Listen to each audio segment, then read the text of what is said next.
Fala pessoal, nós estamos dando início ao segundo episódio do Tutoria Cast, o podcast da Tutoria de Filosofia da Universidade do Estado do Rio de Janeiro. E hoje nós temos a alegria imensa de receber uma convidada muito especial. Ela se chama Luna Vignotti, é estudante de Filosofia pela Universidade do Estado do Rio de Janeiro, da licenciatura e do bacharelado, tendo realizado o intercâmbio na Itália. Olha que interessante.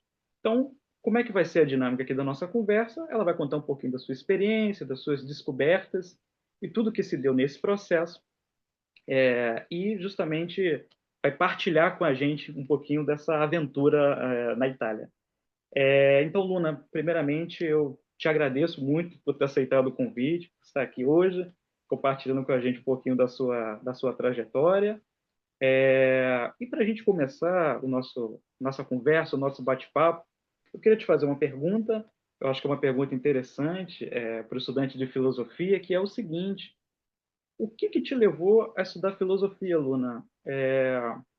Teve alguma questão? Teve algum encontro? Alguma coisa que mexeu com você e te impulsionou a essa escolha?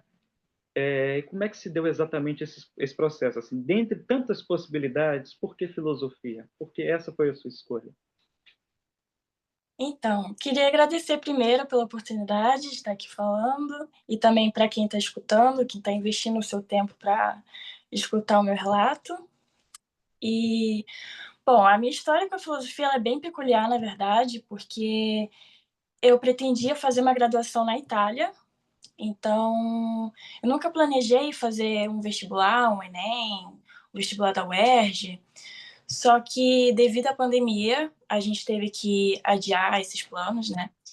E um amigo meu, na época, que fazia filosofia na UERJ, chegou em mim e falou: pô, vai abrir agora o vestibular da UERJ, por que você não tenta fazer só para você não ficar parada, né? Porque eu tinha acabado de me formar no ensino médio. E aí eu pensei: tá bom, né? Não tem nada para fazer, vou tentar fazer esse vestibular.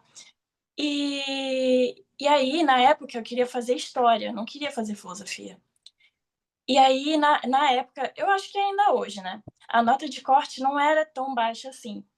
E aí ele falou: pô, já que você está em dúvida se você vai conseguir ser aprovado ou não, tenta para filosofia primeiro, e aí você faz uma transferência interna depois para história, Hum. e aí fica tudo lindo. E eu falei: tá bom. E aí, mas assim, eu tenho como me justificar, porque eu estudei no ensino médio, num colégio municipal, e o ensino era muito fraco, faltava sempre professor, e também teve a questão da pandemia. A gente ficou sem aula por 2 anos, porque a escola não tinha estrutura para dar aula online. Então, eu me formei no ensino médio sem ter tido aula praticamente. Então, eu não tinha preparo nenhum, e também faltava pouco tempo para o vestibular. Então, essa foi a melhor opção, né, naquele momento. E aí, foi assim que eu entrei para filosofia. E só que no decorrer da graduação eu me encontrei na filosofia e eu não tenho mais essa vontade de fazer história. E é porque eu também nunca tinha tido aula de filosofia antes.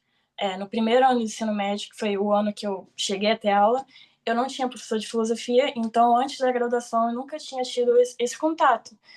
Então foi assim que eu me descobri. Entendi, Luana. É sempre curiosa essa experiência, né, que leva a gente a esse tipo de escolha, porque é uma escolha que, no fim das contas, vai determinar o nosso caminho, de certa forma, né, decisivo para a nossa trajetória. E muitas das vezes é sempre isso, assim, né? Num primeiro momento a gente vai, vamos ver o que vai acontecer e toma gosto pela coisa, né? Uma Uhum, coisa que a gente passa a apreciar. Eu acho que a minha experiência também é muito parecida com a sua nesse sentido. E depois, né, quando aquilo passa a ser algo existencialmente importante para você, né, eu acho que você já não consegue caminhar sem aquilo, né? Acho que uhum. per pertence à tua pessoa, à tua identidade, à tua forma de ser. Eu acho isso sempre muito bacana. Agora eu queria te perguntar o seguinte: como é que você soube dessa possibilidade do intercâmbio, assim? Como é que você se deparou com essa possibilidade? Por que que você achou interessante enveredar por esse caminho. E uma coisa que assusta muita gente, Luna, é a burocracia. Muita gente vê a questão do intercâmbio, se assusta com a burocracia e fica um pouco receoso, e não tenta. Então, como é que foi lidar com essa questão da burocracia também e a oportunidade? Como é que você viu essa oportunidade? Bom, na época eu tinha uma amiga e um dia ela me contou que ela estava participando de um processo seletivo para ganhar uma bolsa de estudos para a Universidade de Jaén, na Espanha. Não sei se assim se pronuncia. E eu fiquei muito entusiasmada quando eu soube dessa possibilidade, porque eu nem sabia que a UERJ tinha esse tipo de dava esse tipo de oportunidade. E aí eu pedi para ela me explicar como é que funcionava, por onde, quando, como. E aí ela me apresentou a página da diretoria da cooperação internacional, é a página do Instagram, que é onde eles divulgam esse tipo de programa, né, os editais. E aí a partir dali eu comecei a ficar antenada nas publicações. E aí eu soube desse programa, que era sem bolsa, né? Na época, os programas com bolsa eram mais voltados para a área da tecnologia, né? Então, cursos de exatas. Então, era inviável participar. Na parte da burocracia, para mim, especificamente, não foi tão complicado assim, devido à minha cidadania e também devido ao tipo de programa, que é sem bolsa. Então, não é muita gente que quer participar, porque não tem condições para arcar com os custos, e também porque a questão da cidadania me favoreceu, porque eu não precisei passar pelo visto, né? Que é o permesso de soggiorno, que é a permanência lá, né, para você estudar. Realmente, os meus colegas que também estavam em intercâmbio na Itália apresentaram algumas dificuldades, né, para ficar lá. Então, assim, me referindo mais aos requisitos dos editais com bolsa, eles não são muito diferentes, na verdade, assim, porque eles basicamente exigem a mesma coisa. Eu até trouxe uma exigência aqui de um edital que está aberto agora para a Universidade da França, de alguma universidade da França, que tem basicamente em todos os editais. Eu vou ler aqui, tá? Tá bom. Será avaliado o boletim acadêmico levando-se em consideração a seguinte ordem: maior CR, menor número de reprovações e menor número de disciplinas canceladas para efeito de classificação. A proficiência nas línguas francesa e inglesa serão obrigatórias. Aí, essa questão da proficiência vai depender de cada universidade, né? Mas, no geral, o que eles prezam mais é o CR, né? Então, você ter notas boas. Só que aí também tem outra questão, que é o CR em relação ao seu curso. Eles apresentam meio que uma planilha com o CR médio de todos os cursos para você poder comparar o seu. Então, também não adianta você ter um CR alto se o CR médio do seu curso é alto. Por exemplo, eu tinha uma amiga que também tentou concorrer a essa bolsa para a Universidade da Espanha, e o CR dela era consideravelmente bom, era 8,5, 8,7, alguma coisa assim. Só que o CR médio dela, do curso dela de enfermagem, se eu não me engano, era 8. Então ela não estava em uma grande vantagem em relação à média. Agora, por exemplo, se o seu CR médio do seu curso é 6, então você tem mais chance de ser aprovado. Então, é basicamente isso. Ter um CR bom, ter notas altas e não ter muitas reprovações. Seja para programas com bolsa e seja para programas sem bolsa. Perfeito, Luna. Esse é um detalhe muito importante. E essa questão do desempenho acadêmico é sempre determinante na questão das nossas oportunidades, né? Uhum. Até na UERJ, por exemplo, bolsas de iniciação científica, FAPERJ, você precisa ter um CR7, né? O 7 é o mínimo que você pode ter, né? Uhum. mas CNPq, se eu não me engano, também. E chama atenção para você ter uma estabilidade no seu desempenho acadêmico, né? Dessa importância de tirar boas notas, né? De manter ali uma regularidade, porque isso vai abrir possibilidades, oportunidades, né? Então, acho que o pessoal que está nos acompanhando sempre leva em consideração a importância de ter boas notas, né? De sempre manter ali uma constância e estabilidade nisso. E o que me chamou a atenção também, Luna, é a questão da internacionalização, né? O intercâmbio, ele dá essa abertura, né? Ele permite você ampliar um pouco o teu horizonte de possibilidades em termos de carreira mesmo, me parece, né? Em termos de conhecimento de pessoas, de instituições, que é algo que muitas das vezes se comenta na pós, né? No mestrado, no doutorado, mestrado sanduíche, doutorado sanduíche. Mas eu acho sempre muito interessante ver que isso já pode se dar na graduação, né? Com essa possibilidade de você ir para um outro país, estudar em outro país, e, enfim, né, ter todo esse aprendizado e tal, que eu acho que agrega muito a nossa formação, né? Como Uhum. pesquisador, como professor. E aí o que me ocorre é o seguinte: durante esse período lá, você notou muitas diferenças em termos de estudo, por exemplo? É muito diferente estudar filosofia no Brasil e estudar filosofia na Itália. A interação com o professor muda muito, com os colegas, a ambientação. Como é que é exatamente isso, assim? Então, sim, é muito diferente. Eu vou me voltar mais às diferenças de estudo em si. Porque, pelo que eu percebi lá, os temas das disciplinas, elas são muito mais amplas, elas são mais abrangentes.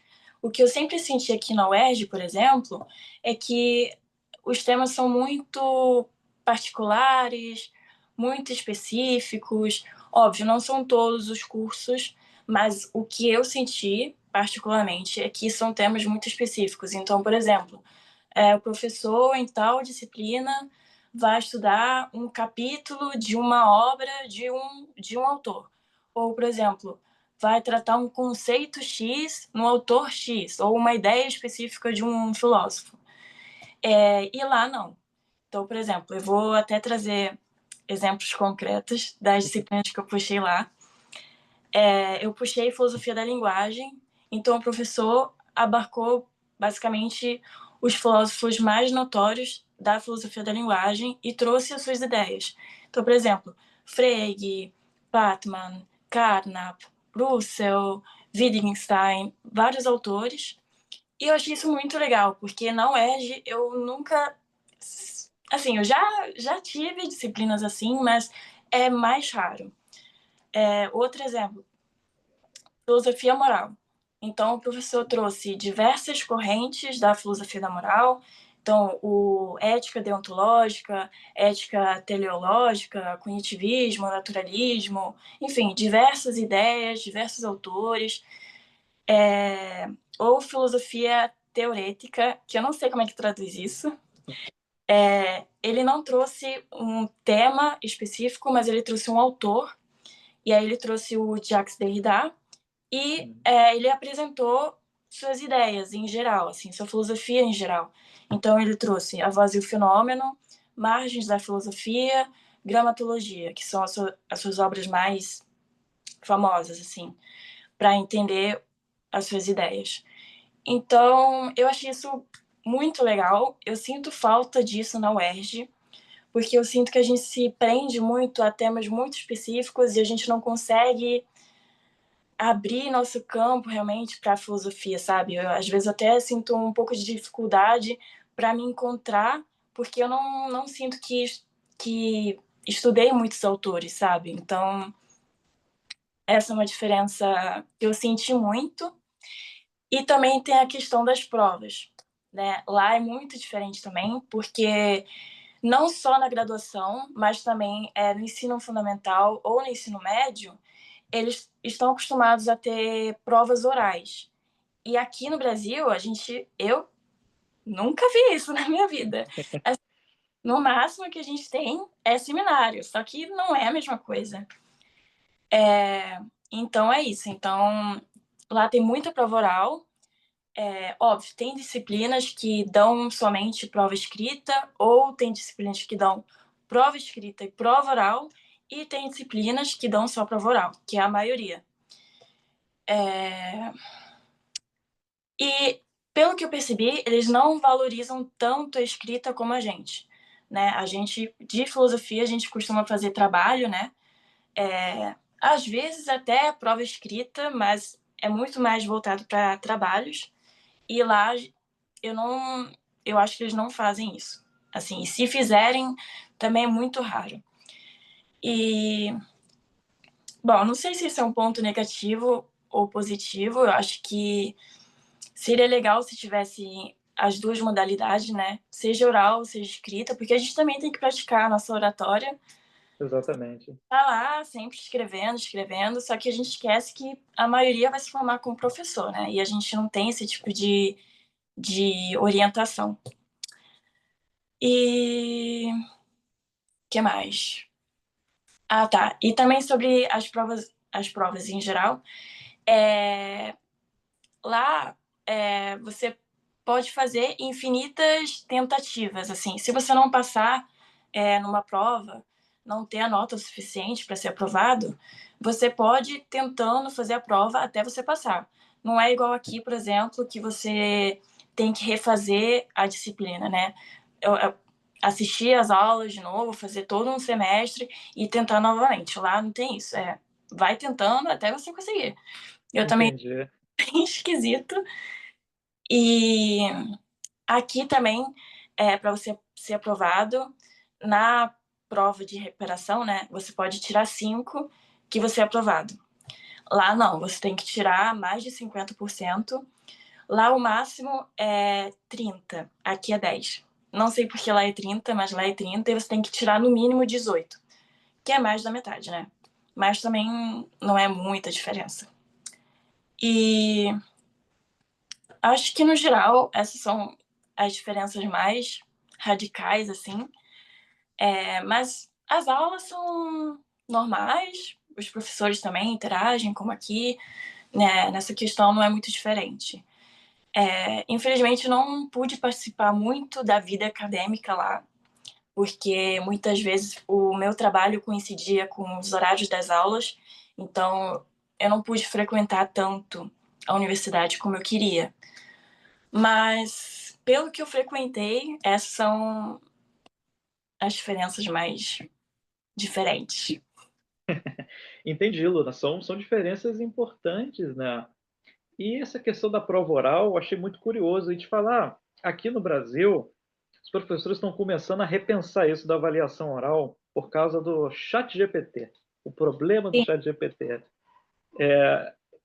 Assim, muitas das vezes, o que está acontecendo é que pedir para o aluno fazer o trabalho em casa abre margem para ele Uhum. utilizar um chat GPT, um DeepSeek, uma inteligência artificial generativa, e agora os professores estão nessa da avaliação oral. Por exemplo, até no programa de pós, eles voltaram com a arguição. A arguição já tinha deixado de ser uma cobrança, uma etapa. Agora, não basta você apresentar o teu projeto, por exemplo, de mestrado, de doutorado. Você vai ser submetido a uma etapa de arguição, você vai ter que Uhum. demonstrar que você detém aquele conhecimento sobre aquilo, entendeu? Sim. Eu lembro até de ter lido algo, Luna, de uma estudante numa universidade de Nápoles, na Itália, em que os professores, se eu não me engano, posso estar errado, desconfiaram do padrão de escrita dela, porque era uma escrita tão perfeita, mas tão perfeita, que levantou a suspeita de ter sido um texto gerado pelo chat GPT. E isso Uhum. gerou vários problemas, vários desdobramentos, entendeu? Então, talvez, né, a questão da oralidade, de você ser submetido a essa etapa, pode ser algo interessante, considerando toda essa problemática, né, do chat GPT. Não sei, é uma questão para o pessoal pensar, para a gente avaliar com cuidado, né? Uhum. Mas é uma dinâmica nova, né? É algo do próprio do nosso tempo, né? Não sei como é que os professores estão repensando a questão da metodologia de avaliação e tal. Mas achei muito interessante o teu relato. Eu não tinha dimensão dessas diferenças, confesso para ti que estou surpreso, Não negativamente, positivamente, assim. Mas é realmente intrigante, é realmente curioso. Foi só uma questão, foi um choque? Você sentiu um choque ou você se adaptou facilmente, assim? Olha, me adaptei sim, porque eu não puxei muitas disciplinas que tinham provas orais, porque eles deixam claro lá nas ementas se a prova vai ser oral ou escrita. Como eu sabia que eu não ia ter essa capacidade de ter uma prova oral adequada, eu preferi puxar matérias que tinham só prova escrita. Eu cheguei a fazer uma prova oral, só uma. Realmente foi bem difícil, considerando que eu nunca tinha feito uma e que foi também em outro idioma. E também que foi sobre Derrida, que ele também é bem difícil, então. Mas eu passei. É isso que importa. E Ótimo. não, mas no geral eu consegui me adaptar sim, porque eu acho que a principal diferença é essa, né? A questão dos exames e também a questão do calendário. Eu até esqueci de falar sobre isso, porque, cara, é muito diferente o calendário. Lá, as aulas duram em média um mês e meio. Então, imagina, eu trouxe um exemplo aqui da filosofia da linguagem, que o professor abordou diversos autores. Cara, imagina estudar essa quantidade de autor em um mês e meio. É É muita muito coisa. puxado, assim. Eu também não sei como que o professor conseguiu trazer tantos autores e trazer, assim, não de uma maneira superficial, ele realmente abordou de uma maneira mais aprofundada. Só que é muito puxado, assim, um mês e meio para estudar essa quantidade de autor é muito difícil. Então, na questão do calendário, eu prefiro muito mais aqui o UERJ. Eu acho que até às vezes 6 meses, 7 meses é pouco tempo também. Então, imagina um mês e meio. Nossa, mas assim, é muito diferente nesse sentido, Hum, né? Porque se você, eu imagino assim, né? Se você for ter um contato com a diversidade de autores, isso vai exigir uma leitura, né? Você tem que ir na obra, faz um fichamento e tal. Como é que você vai uhum. conseguir fazer isso, né, com um tempo tão abreviado assim, né? É algo que me ocorre, né? Muito difícil. É muito difícil, né? Eu senti, veja, na pandemia, a UERJ fez um modelo de períodos, por exemplo, 3 períodos em um ano. Eu já achei que foi uma loucura. A gente fez 2021.1, 2021.2, 2022.1, foi alguma coisa assim. Três Uhum. períodos no intervalo de 12 meses, mas aí tem que tirar.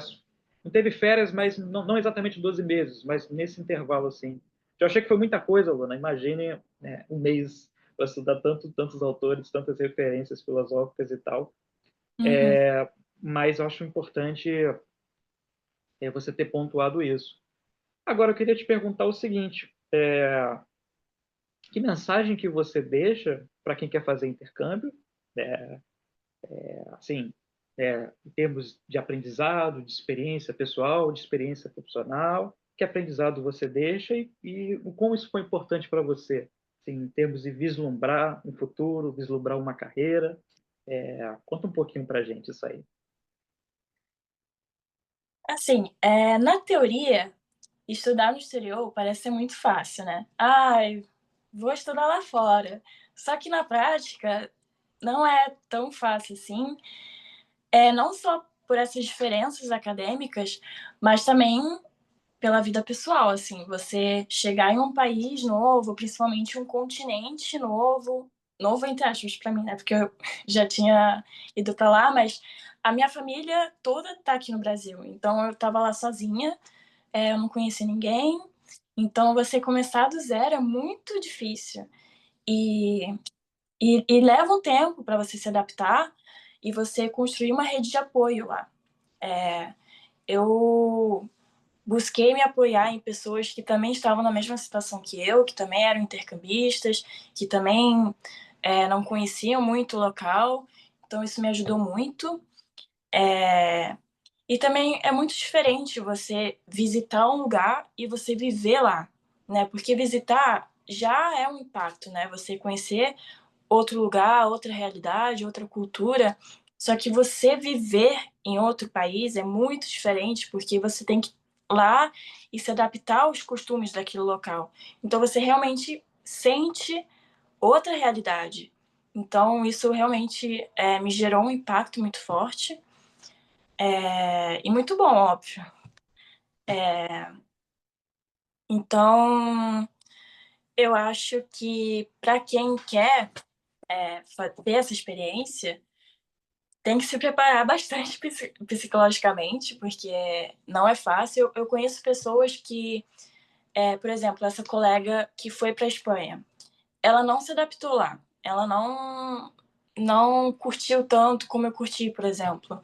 Mas eu acho que também o fato de eu ter ficado 2 períodos lá contribuiu muito para isso, porque no primeiro período eu ainda não tinha me adaptado. Então eu penso que se eu tivesse ido embora, tendo realizado somente um período, eu não ia ter gostado, porque foi o primeiro período é sempre um período de adaptação, é o período mais conturbado. Depois é mil maravilhas. Então tem que ter isso em mente também. E sobre dicas para quem quer participar desse processo e buscar ter essa aprovação, no caso com bolsa, né? Eu acho que é sempre importante estar antenado nas publicações de quem é responsável por esse tipo de experiência e também já tentar se preparar antes, né? Olhar sempre os requisitos dos outros editais para você já tentando se adequar. E, como eu disse, o mais importante são as notas, né? Quando eu entrei para a UERJ, quando eu percebi, poxa, eu não vou conseguir fazer uma graduação na Itália, vou fazer aqui no Brasil, mas eu ainda quero estudar fora. Então, eu já imaginei que eu queria fazer intercâmbio. E aí, eu já imaginei que eu teria que ter notas boas. Então, já desde o início, eu era muito, até demais, assim, eu me importava muito com as notas.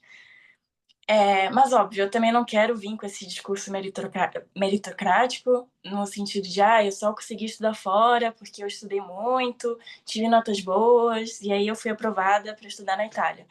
Também não é isso, né? Porque eu sei que as condições financeiras me possibilitaram para investir nesse tipo de experiência, mas eu estou tomando como exemplo as experiências das minhas colegas que conseguiram estudar com bolsa. E como eu trouxe, as exigências não são tão diferentes. É sempre a questão das notas, reprovações e cancelamento de disciplinas. Então, essa é a dica que eu dou para quem visa esse tipo de experiência. E eu desejo boa sorte também para todo mundo que tentar. Que maravilha, Luna. Muito interessante o teu relato. Eu acho que ele toca numa questão que é muito importante para o estudante de filosofia, que é o planejamento de carreira, né? A gente entra numa universidade, no primeiro momento, tudo é muito novo, né? Disciplinas, colegas e tal, ambientação, mas é preciso sempre pensar no futuro, né? O que que a gente vai fazer? É, se a gente vai querer seguir, por exemplo, um mestrado, um doutorado, quais são as possibilidades, né? E Sim, qualificação como profissional, né? Porque nós estamos nos qualificando para ser profissionais, né? Ser professores, pesquisadores, né? questão, né? O que eu vou fazer no futuro? Porque as nossas oportunidades são muito restritas, né? Então, a gente sempre tá com essa ideia de, o que eu vou fazer? O que eu tenho que fazer? É realmente muito difícil. Então, eu vi em uma certa medida essa experiência como, não sei, um ponto de apoio para saber, entender mais ou menos o que eu vou fazer, assim, profissionalmente falando. Entendi. E te falar, muitas das vezes, isso não é raro. O estudante termina o curso de graduação, né, defende a sua monografia e ainda se encontra perdido, né? Muitas das vezes, como você bem pontuou, as oportunidades são escassas. O que que eu faço agora? Ok, eu tenho o diploma de bacharel ou de professor, né, licenciado, Uhum. mas as possibilidades de se alocar no mercado de trabalho são muito escassas, né? Então, daí eu penso, Dona, a importância dessa qualificação, através de um intercâmbio ou através, né, de um mestrado, de um Sim. doutorado, entendeu? Porque isso vai turbinar as suas possibilidades de carreira e eu imagino que um debate sobre esse tipo de questão é sobremaneira relevante de ser tratado ali no curso de filosofia, né? Chamar o pessoal para conversar, e pontuar. Olha só, o nosso campo é muito difícil de inserção no mercado de trabalho e são essas as possibilidades, né? O pessoal precisa conhecer essas oportunidades, ter em mente, né, o plano de carreira, o que quer seguir. Eu acho que então o nosso encontro aqui, o teu relato, gostei muito, Luna, obrigado mesmo. Eu acho que ele cumpre esse propósito, né, da gente chamar atenção para isso. Gente, existem possibilidades, existe internacionalização, existe todo um plano de carreira que pode ser construído agora. É preciso se planejar, é preciso conhecer, né, os requisitos, as obrigações, mas também as Uhum. benesses, né, o que isso pode te proporcionar. Então, Luna, obrigado, obrigado mesmo pela tua fala, por você ter aceitado esse convite. É, Foi uma experiência agradabilíssima te ouvir e certamente quem nos está, as pessoas que estão nos acompanhando saem aqui inspiradas, né, a procurar por novas descobertas e, né, ampliar o seu horizonte aí de possibilidades. Eu espero realmente, do fundo do meu coração, poder ajudar outras pessoas, porque principalmente no nosso curso, eu sei que é muito difícil se manter na filosofia, seja na graduação e seja depois da graduação. E eu sei como que esse tipo de oportunidade é benéfica para a gente, e não só na parte acadêmica, mas principalmente na vida pessoal. Então, e eu acho que no Brasil, em geral, essa discussão de intercâmbio é pouco debatida.